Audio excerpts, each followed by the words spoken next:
what they're expecting for the next 2 days, clearly everybody has the sense that there's something big on the cusp, and the sense that I've had AI and tech being mentioned severally as the mic went around the room, and it really is more or less the barbarian at the gate as far as labor is concerned. It's there, and we really don't know what happens once it gets into this particular space. Doesn't respect boundaries. We've seen what happened when you talk about the gig economy. A lot of academic writing was happening in Nairobi. In fact, I think for those who are in Nairobi, they knew if you go to Kasarani, moving that way towards Kenyatta University, that's Thika Road. There was an area there where there were very many academic writing specialists, and then ChatGPT came along. Its fourth iteration. What does that mean for those people who are making, I think, upwards of $70 an hour doing that? Big question right there. But then again, it's also going and disrupting well-established industries. Look at Hollywood. There was an $800 million studio that was about to be built until OpenAI came with Sora, and it was stopped. And now they're like, do we really need to make that particular investment or not? You know? And I think for me, the most interesting fact of this particular point, late last year, even in medicine, we have an AI drug that was generated. I think it's going into its first human phase of human trials. And this is really just changing the game in every sector. There's no one who's going to be left behind. And you have to ask yourself, what premium is it for you getting into the labor market? What is it that you're actually bringing that, you know, we've been told it's the soul, it's creativity, it's that thing that technology can't do. And I think this is where we actually come and talk about these particular things. For those getting into the market and for those looking for the talent as well, we ask ourselves, in this particular brave new world that we're going into, what are we giving those who are coming into our doors as far as talent is concerned? And I believe there'll be very enriching conversations happening here in terms of that.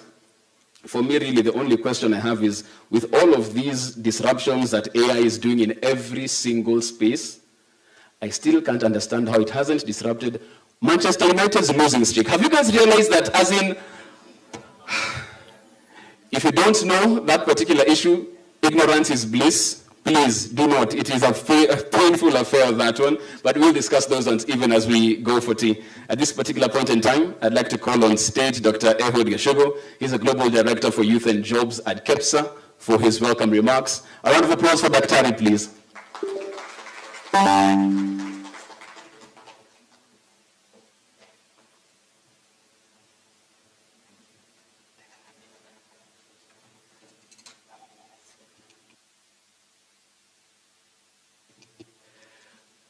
What a morning. Good morning, everyone. I'm really excited today as I stand before you to this very important conference and gathering to look at how we're going to prepare our young people.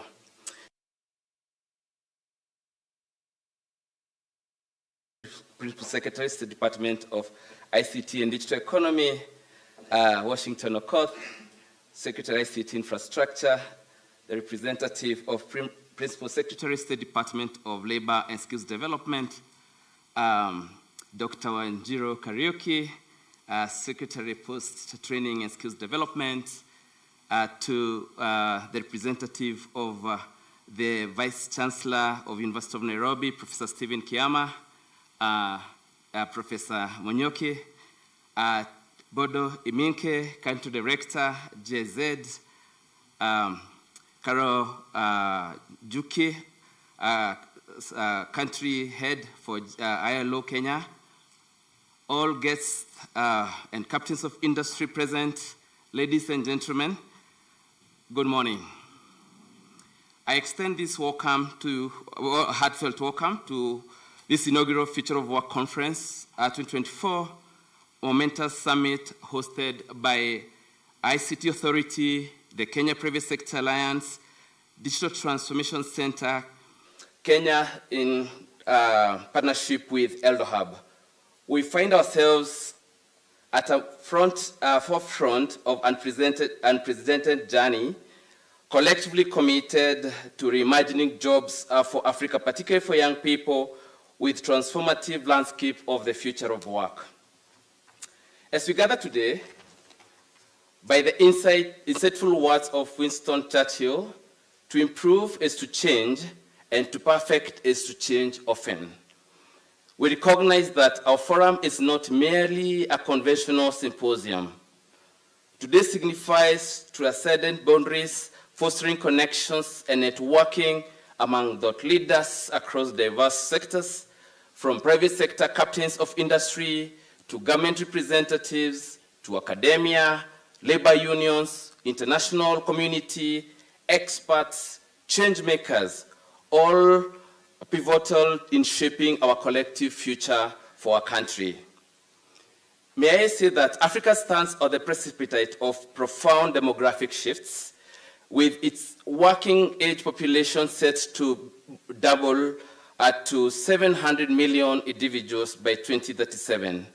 This urge demands the creation of over 2 million jobs per month by 2037, symbolizing not only a challenge in employment creation, but also a period of rapid economic opportunity with global labor force implications.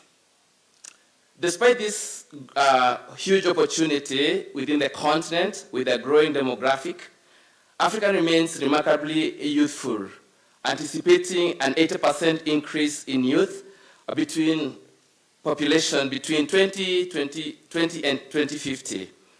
Critically, Sub-Saharan Africa is poised to be the sole major region with growing working age population by 2050, underscoring its pivotal role in shaping the future of work on a continental and global scale. This scenario is no different here in Kenya. The challenge of youth unemployment and underemployment is significant. With over 75% of the population below the age of 35, youth employment rates are high, starting at around 20.3% as of 2022. This demographic presents both a challenge and an opportunity. While it signifies a large potential workforce, it also highlights the urgent need to create meaningful employment opportunities for our young people. This conference, therefore, is not a mere gathering. Again, it's a dynamic platform for us to strategically think about the necessary partnerships and investments that are going to spur growth and drive our common agenda of creating sufficient economic and employment opportunities for our young people. We aim at establishing a robust foundation at a country level to create strategies that help us navigate the current state of future of work. Indeed, work is changing, workers are changing, and workplaces are changing. This is a spirit that brings us together here to be able to delve into and look at how we can position ourselves as a country to become globally competitive. Private sector stands at the center of this conversation. And we cannot talk about youth employment, we cannot talk about future of work without underscoring the pivotal role of the private sector. Our national competitiveness, our economic engine has to be driven by creating businesses that are resilient, creating businesses that are future-proof, and creating businesses that are driving entrepreneurship so that we can be able to expand the cake, create more opportunities, and of course, position our country where it rightfully belongs. Therefore, the concept of reimagined job lies at the heart of this discussion. We have to appreciate that the traditional jobs and roles are transforming. They are changing and changing rapidly, as it has been well articulated by the panel of young people who have just spoken here before. Clearly, there is a current research pointing to the fact that 2.4 million Kenyans are currently working digitally. And this poses a significant opportunity for us to really double down on the digital economy and its potential for creating decent, meaningful, and productive jobs for our young people. Of course, the dynamics are changing. We are no longer looking inwards as a country. We are looking at our rightful place in global labor market ecosystems. Alongside these challenges and significant implications, we are aware that the next 10 years, 50% of all existing jobs will undergo automation one way or the other. The good news is that only 5% of these will be eliminated entirely. And so this is a testament that jobs will not get lost as a result of massive automation, and digital transformation. In any case, we believe more jobs will be added into the economy. It is then urgent that workers acquire the right skills, the right mindset, as well as prepare our young workforce in our education system to be able to tap into this growing new horizon of job opportunity. Existing jobs will require different mindsets. They will require upskilling, they will require reskilling, and therefore, as we sit together today to rethink about the future of work for our people, as we improve the productivity and competitiveness of our country, we cannot forget the importance of preparing those who are currently working. In light of all these developments and the complexities that we have experienced, this conference therefore sets a center stage for discussions at national level on the appropriate policies that are going to drive equitable access to these opportunities. We must at all times remember that digital transformation has to be accompanied by an inclusive agenda that allows no one to be left behind. We have young women who require special protection, we have persons living with disabilities, we have refugees, persons in displaced communities, all that are very critical in the landscape of the future of work. As I conclude, I want to invite all of us to engage in these discussions today with vigor and imagination. Picture with me a world where businesses are not just competitive but resilient to global shocks, where education transforms seamlessly and society embraces responsible integration of technology. As we conclude this illuminating discussion, let us reflect upon the timeless wisdom of Albert Einstein, who remarked, "The measure of intelligence is the ability to change." These words resonate profoundly in the collective pursuit of shaping the future of work, particularly in the context of reimagining jobs for Africa amidst a disrupted labor market for global competitiveness. I want to wish you all the very best as you interact during this conference, as you participate, and once again, welcome. Thank you very much.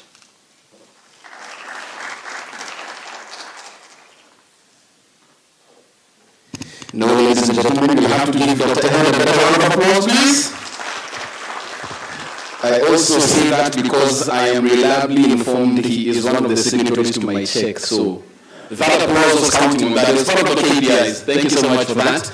I want us to move on to our next speaker, of course, a partner of ours. And it's not by chance that we're at the University of Nairobi. When we speak about the future of work, this particular place is a hub of academic rigor. When you think about the next pool of talent for whichever space you're looking in, a very high chance is that they probably will have passed through the University of Nairobi. And that's why we're here significantly having these particular conversations in this space.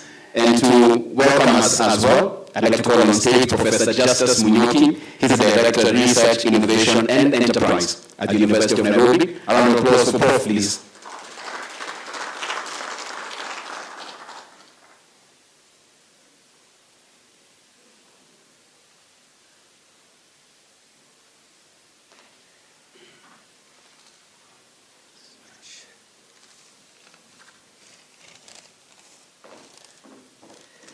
So, all protocols observed.